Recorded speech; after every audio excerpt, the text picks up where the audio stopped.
Vamos ler, meus amados, vamos abrir o texto dessa noite. Romanos, capítulo de número 5. Romanos, capítulo 5, e nós vamos ler outra vez os versos 1 e 2 para o melhor entendimento do que nós vamos pensar, refletir nessa noite. Assim como os irmãos se encontram, mesmos assentados, mas com muito respeito, com muita reverência à Santa Bíblia.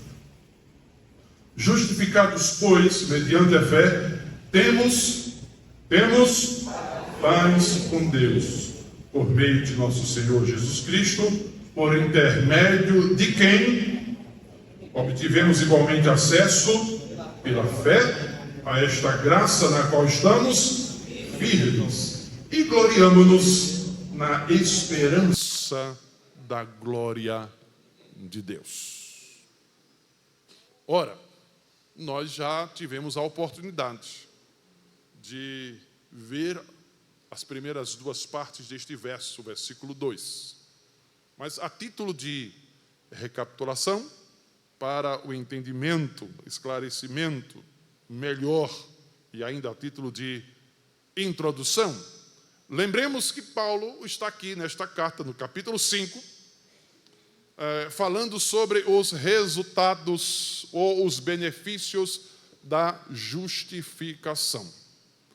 Justificação é o ato pelo qual Deus nos declarou justificados perante o seu tribunal de justiça, perante Ele mesmo, em Cristo Jesus. O que Paulo está dizendo é que a única forma, a única maneira, o único modo do pecador achegar-se outra vez a Deus é mediante a obra de Cristo lá na cruz. Porque, como pecadores destituídos, estamos da glória de Deus. E sobre nós pesava a sentença de justiça, a ira divina estava sobre nós, tínhamos a sentença, a condenação. Entretanto, Deus, na sua infinita graça, no seu eterno amor e na sua soberania em Cristo Jesus, então, enviando o seu Filho, justamente veio este para morrer na cruz, nos trazendo a salvação, nos aproximando de Deus outra vez. Esse é o tema da carta. Justificação pela fé. Salvação em Cristo. Ele já mostrou isso, essa necessidade, mostrando no capítulo 1, capítulo 2, capítulo 3, que todos pecaram, não existe nenhum justo que pode se aproximar de Deus. No capítulo 4, a partir do capítulo 3, ele vai dizer que é Deus que nos justifica em Cristo. Capítulo 4, ele vai basear com argumentos bíblicos, mostrando que o homem, de fato, ele sempre é justificado em Cristo Jesus, ou justificado através da obra de Cristo pela fé, não pelas suas obras, não pela sua herança, não pelo seu nome, não pela sua etnia, mas única e exclusivamente através da graça de Deus, mediante a fé em Cristo Jesus. Agora, no capítulo 5, o que Paulo está falando é o resultado disso. É como se ele estivesse dizendo, bem, uma vez justificados, quais são as consequências? Ou quais são os benefícios dessa justificação? Uma vez declarados justos, perdoados em Cristo, então, o que é que isso nos traz? Já vimos. John Stott, o teólogo John Stott, dizia que esses frutos da justificação se relacionam justamente com o passado, presente e futuro. No passado, versículo 1, ele diz que alcançamos ou recebemos de Deus a paz. Justificados, pois, mediante a fé, temos paz com Deus. A barreira da inimizade, ela foi quebrada. E agora estamos outra vez em comunhão com Ele. No passado, então, o resultado é paz com Deus. No presente, ele disse que estamos firmes na graça. O privilégio é o privilégio do acesso à presença de Deus. Expressão essa que está implícita no texto. então agora temos acesso. Antes estávamos afastados de Deus, éramos inimigos, não podíamos mais nos relacionar, mas quebrou-se a barreira da separação e agora, pela graça divina, temos acesso à sua presença. Deus nos conduz à sua presença através de Cristo Jesus. Cristo nos leva até a sala do trono do Rei, para desfrutar de comunhão e intimidade. Isso no presente, já podemos desfrutar, já é uma realidade em Cristo Jesus, não pelos nossos méritos, não pelos nossos esforços, não mediante a nossa pureza e santidade, mas única e exclusivamente através da obra de Cristo. A graça continua presente. Graça que salva é a mesma graça que nos mantém. Porém, também aqui há um aspecto futurista, há um aspecto futuro. E ele diz que quanto ao futuro, o que temos? Ele disse, nos gloriamos na esperança da glória de Deus. Os três olhares. O olhar passado, a paz, não mais condenados. O olhar presente, acesso até a presença do Pai. O olhar futuro, justamente, há algo que nos espera. E aqui intitulamos, meus amados irmãos, à luz do texto, do versículo 2, a parte C deste versículo, é a qual que nós queremos justamente trabalhar nessa noite com vocês, é como nós devemos olhar o nosso futuro.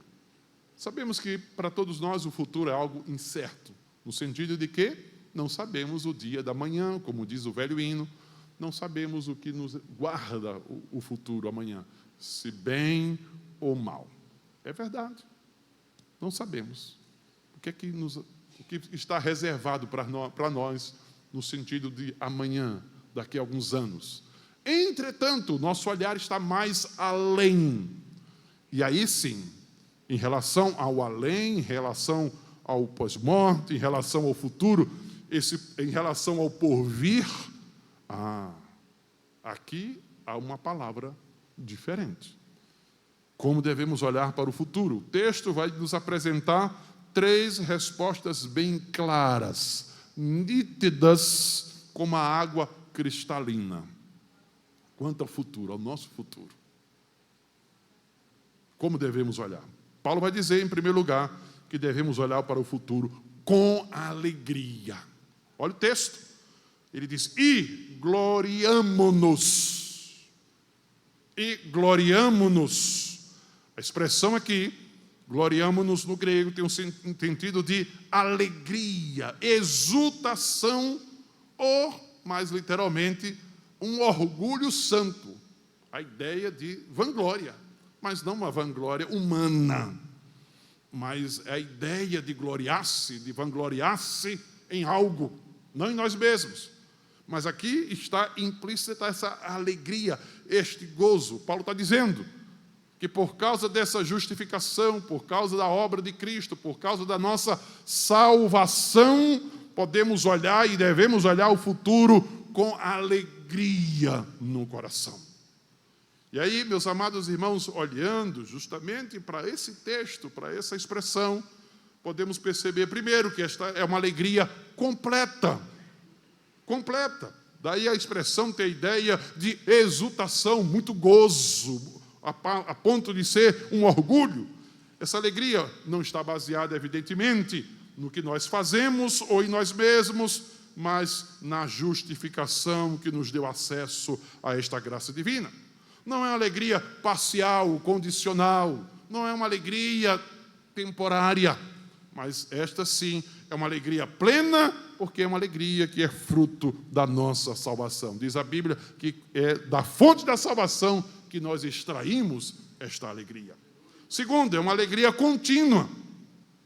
O verbo aqui no presente indica uma exultação contínua, independente das circunstâncias, ou seja, todo santo dia podemos levantar da nossa cama, do nosso leito, com exultação olhar o futuro, independente de qualquer circunstância. Todos os dias. Daí ele dizer, devemos gloriamo-nos, ou seja, todos os dias, continuadamente, cada manhã, podemos erguer-se a nossa cabeça e olhar para o porvir e com gozo, com alegria no nosso coração. Diz Paulo, alegrai-vos sempre no Senhor, falando aos filipenses, outra vez digo, alegrai-vos. E a circunstância não retira, não tira, não ofusca, não apaga essa alegria do nosso coração. Terceiro, é uma alegria pessoal. O verbo aqui, no original grego, voz média, aquilo que no português seria a voz reflexiva para a gente. Veja que ele diz que somos nós que nos gloriamos, essa expressão, e gloriamo-nos. Isso quer dizer o quê? Que o sujeito aqui está experimentando este benefício desta alegria. Nós nos alegramos. Essa alegria, ela é individual. Ela reflete aqui a nossa relação pessoal com Deus. O salvo alegra-se com a salvação passada, o seu passado foi perdoado, paz com Deus. Alegra-se também no presente com o quê? Alegra-se com o presente em saber que tem acesso à presença de Deus, mas ele olha para o porvir com alegria no coração. Ele se alegra também olhando para frente. Eu não sei o que o futuro me trará, mas eu olho para o amanhã com gozo, com alegria, com exultação, até com orgulho, diz Paulo.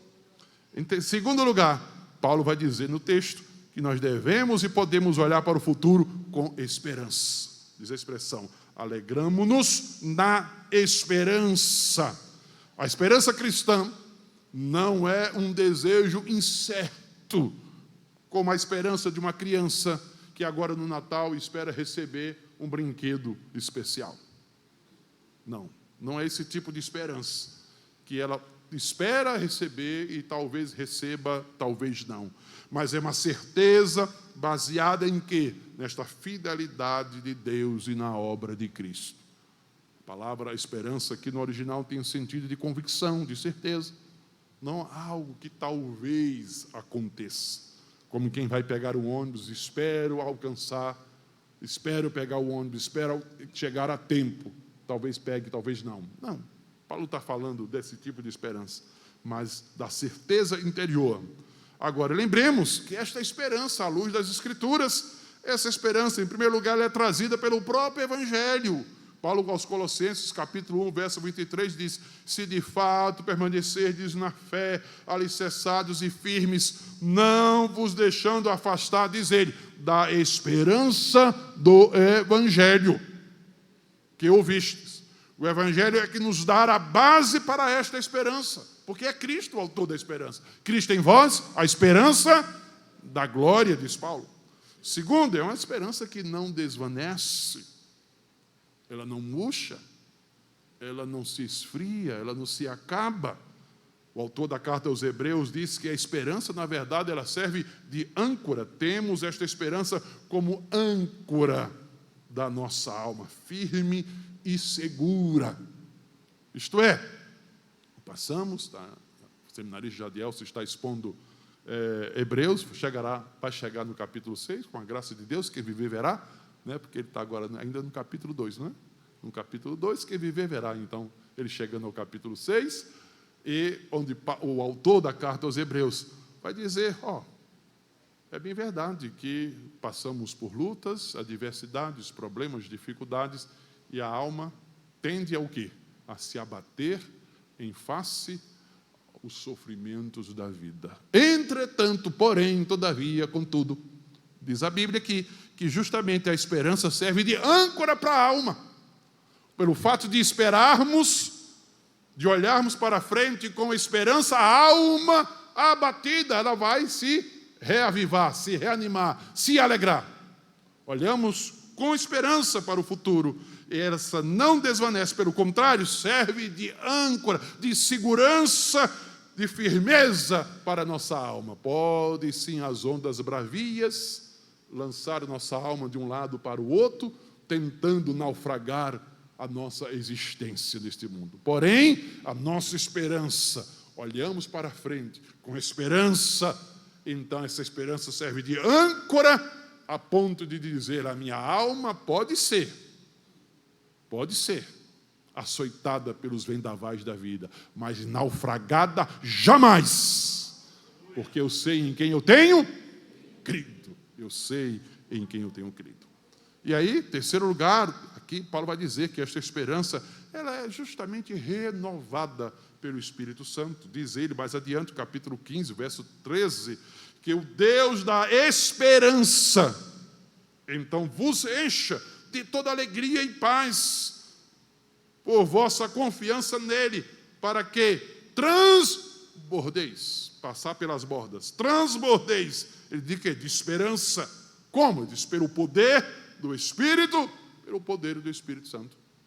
O Espírito Santo é quem traz justamente, ou quem renova a nossa esperança. O Espírito Santo é quem traz o renovo de esperança diariamente, nos fortalecendo nesta caminhada. A Bíblia nos fala de um homem que aguardava a consolação do Senhor, a esperança do Senhor. E diz a Bíblia que recebeu ele uma promessa, e tal promessa que ele não morreria sem antes ver o ungido do Senhor. E ele era reanimado nesta esperança, nesta promessa.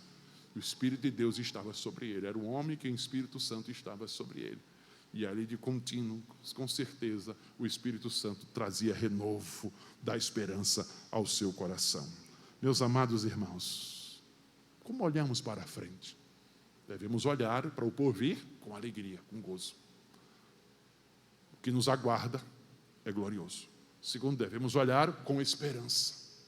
Uma esperança não apenas uma mera impressão, mas uma convicção. Uma convicção. E ainda que passemos pelo vale, passemos por momentos e dias difíceis, o Espírito Santo traz sobre nós e em nós, pelo seu poder, a renovação desta esperança. E por fim, diz o texto, terceiro e último lugar, devemos olhar para o futuro com quê? Com objetividade. Objetividade.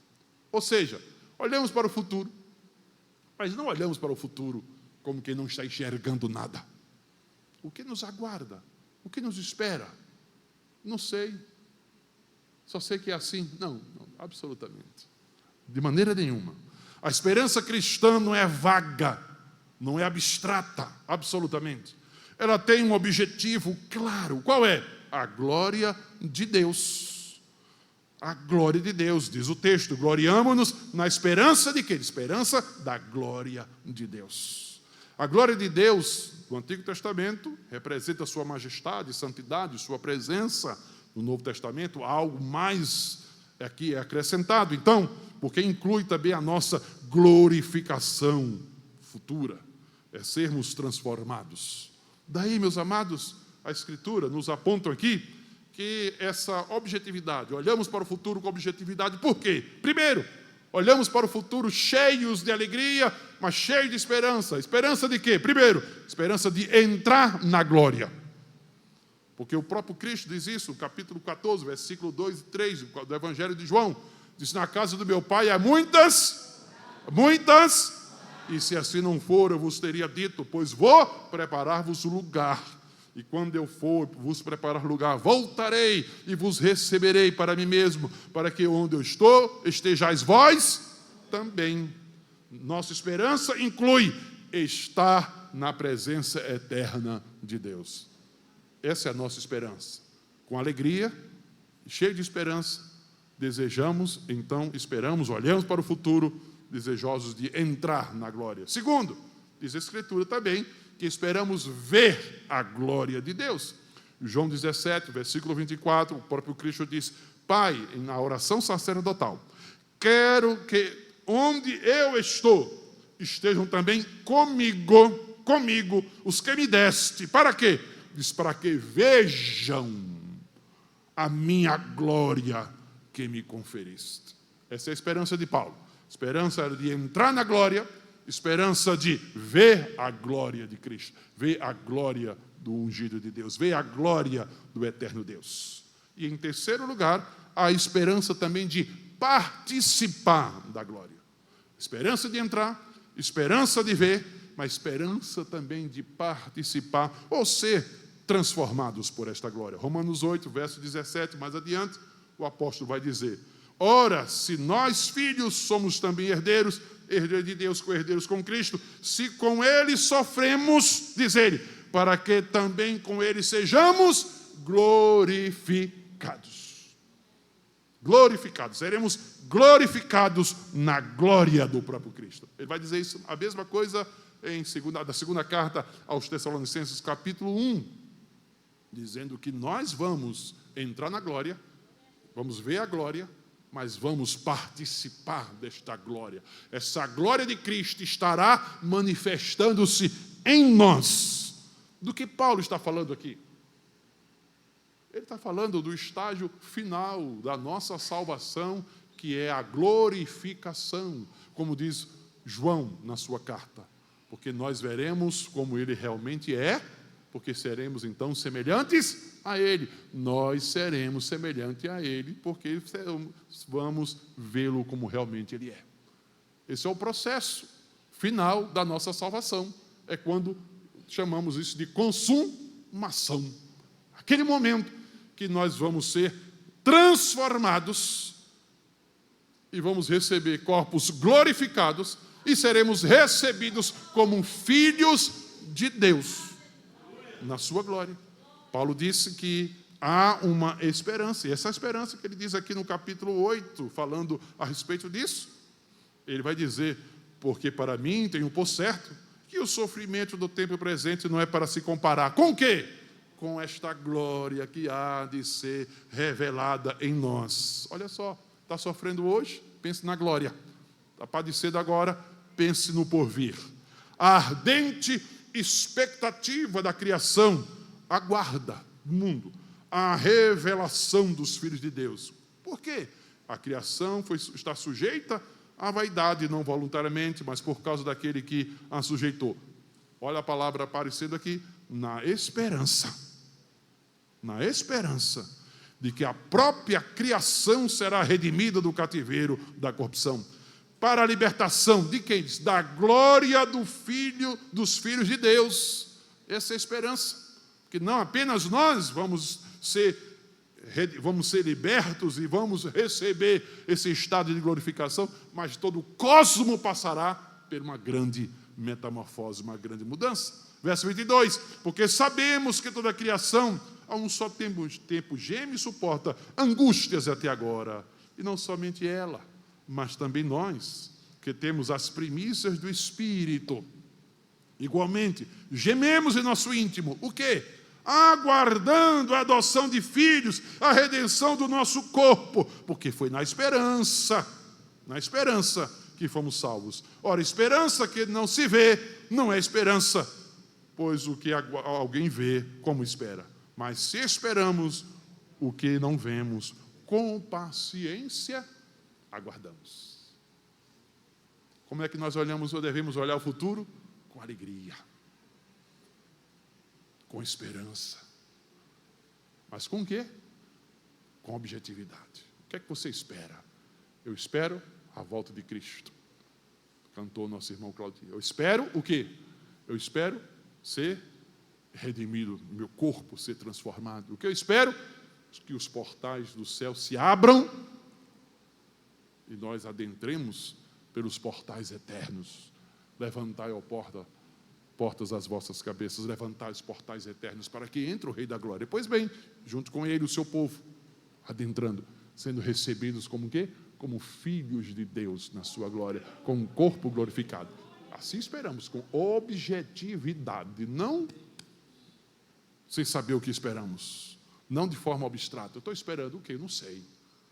Deus é quem sabe. Não. Deus sabe e revelou para nós na sua Sagrada Escritura. Esperamos novos céus, novas terras.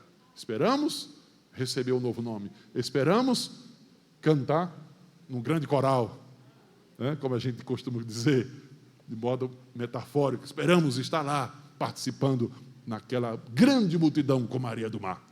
Essa é a nossa esperança. Como você vê o futuro? Conta-se a história de uma crente piedosa que foi ao médico e, chegando lá, recebeu um diagnóstico. de que estava com uma doença terminal, câncer. Não tinha mais jeito. Não tinha mais tratamento. E ela, voltando à sua casa, com esse diagnóstico na mão, ela procurou o seu pastor. E contou que tinha ido ao médico, feito os exames, e que o diagnóstico que ela tinha uma doença que era terminal. Os seus dias eram poucos na terra. O pastor se preocupou, disse, vamos orar, e ela disse, não precisa, pastor, eu estou bem. Eu só quero lhe fazer aqui alguns pedidos. Primeiro pedido, eu quero que o senhor faça o culto fúnebre. E junte toda a minha família, convide todos, amigos e familiares, principalmente aqueles que não são crentes, para participar desse culto fúnebre. O pastor disse prontamente, assim farei. E o que mais?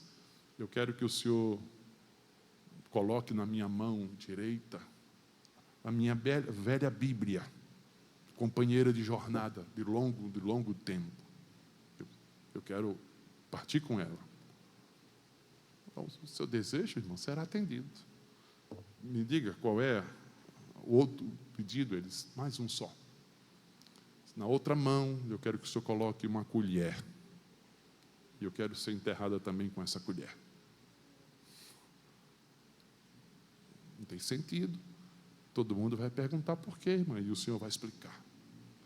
Quando eu era criança, minha mãe incentivava a gente para comer. Criança não gosta de comer tanto assim, aí incentivava a gente. E, em determinado momento, ela dizia assim, pega a colher. E a gente pegava a colher e disse, pronto, o melhor está por vir. Era a sobremesa.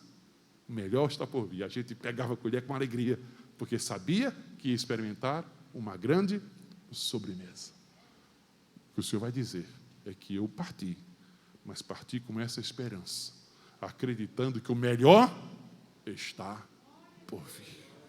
O melhor está por vir. Eu parti, mas eu parti crente, sabendo que a glória de Deus me aguarda, que haverá um grande dia que eu estarei diante dele como filha redimida, resgatada e transformada no corpo de glória, entrando e participando da glória de Deus.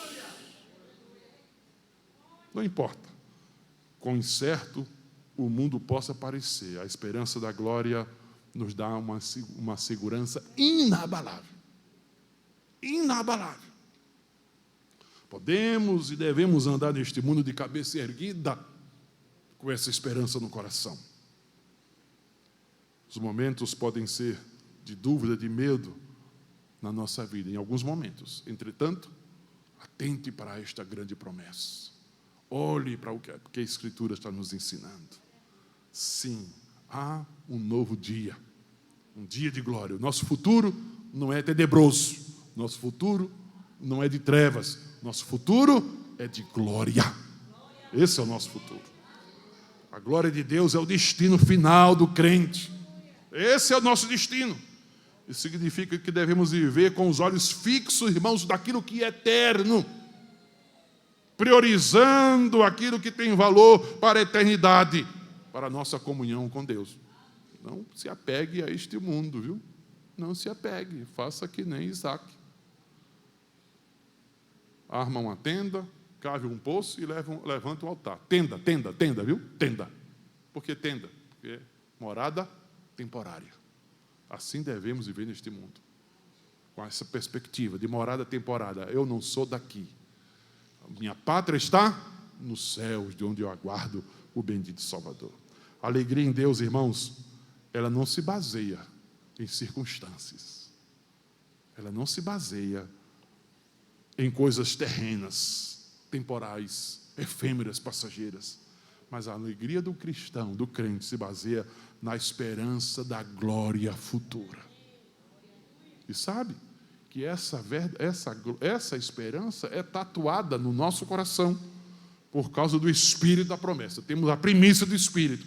É Ele que testifica com o nosso Espírito, que nos faz lembrar o que nos aguarda, o que nos espera. Todo tempo, todo instante, de que existe um lar que está nos aguardando. Amém? Deixa eu fazer uma pergunta a você que está aqui nessa noite. Você já tem essa convicção? Porventura, você tem essa certeza? Há em você a convicção? Como é que você vive olhando para o futuro? Ou você não pensa nisso? Ou você é daqueles que não quer saber, sabe viver somente do hoje, do aqui, do agora? E o seu futuro? Como é que você encara? A alegria quando você olha para frente, no seu coração? A esperança? A perspectiva? Existe em você a objetividade? Olha para adiante, além da própria morte, e diz: algo glorioso me espera. Há um lar e um Pai Celestial que me aguarda. É assim que você vê o seu futuro? Ou não há em você convicção nenhuma, certeza nenhuma? Eu quero dizer para você que Cristo veio a este mundo justamente para isso, para que você pudesse ter essa convicção, essa certeza. Cristo veio a este mundo para que você pudesse ser salvo e ter essa perspectiva de vida eterna, essa visão de vida eterna. Cristo veio a este mundo para isso. Saiba que a única forma de termos convicção em relação ao futuro, certeza em relação ao futuro, é com Cristo no nosso coração. É rendendo-se a Ele, é chegando-se a Ele, é buscando a Ele, é se entregando, é confiando, é acreditando, é colocando a sua fé nele, somente nele e em mais ninguém. Você já fez isso? Você já se voltou para Cristo? É Cristo o teu Salvador? É Cristo o Senhor da sua vida? É Cristo a sua única esperança de vida eterna? Ou está à deriva neste mundo? E a você, meu irmão, o que você tem feito? Tem investido no aqui, no agora, no mundo e tirado os olhos do porvir? Está vivendo neste mundo atentando apenas para os prazeres transitórios da vida, se esquecendo das coisas de cima, das coisas do alto, onde Cristo vive? Tem se tornado para você o seu Deus, o ventre, os prazeres passageiros da vida? Se esqueceu de quem você é? Esqueceu que você é cidadão do céu? Se esqueceu que Cristo está voltando para buscar o seu povo, para viver e ver, e experimentar e sentir, e ser transformado pela sua glória? Saiba de uma coisa, o tempo de hoje é tempo de, cada vez mais, de nos apegarmos, deixarmos de lado, deixarmos fora aquilo que não é eterno e buscar as coisas de cima, as coisas do alto. Esse é o tempo. Fiquemos de pé. Vamos orar?